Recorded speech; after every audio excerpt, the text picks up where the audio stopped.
क्रूर राजा बना दयालु। क्रूरतम राजा और किसान की प्रेरक कहानी।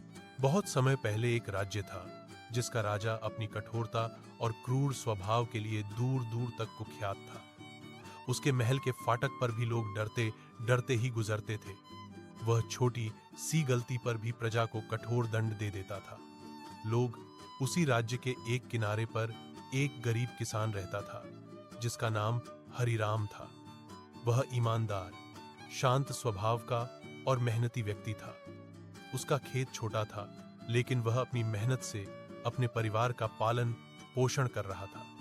हर सुबह वह सूर्योदय से पहले खेत में पहुंच जाता और देर रात तक काम करता।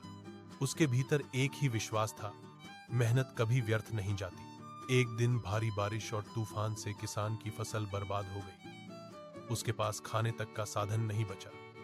मजबूरी में उसे राजमहल जाना पड़ा ताकि राजा से कुछ सहायता मिल सके।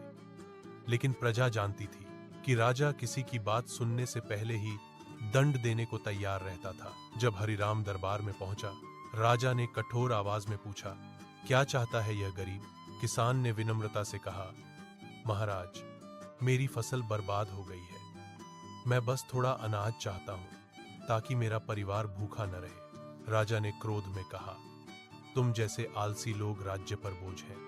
वह सैनिकों को आदेश देने ही वाला था कि किसान ने शांत स्वर में कहा, महाराज, बारिश पर मेरा कोई बस नहीं था, पर मेहनत पर हमेशा रहेगा।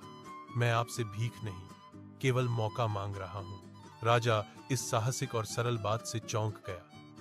यह पहली बार था जब किसी ने उससे बिना डर के और बिना चापलूसी के बात की थी। उसने किसान की आंखों में सच्चाई और दृढ़ता देखी।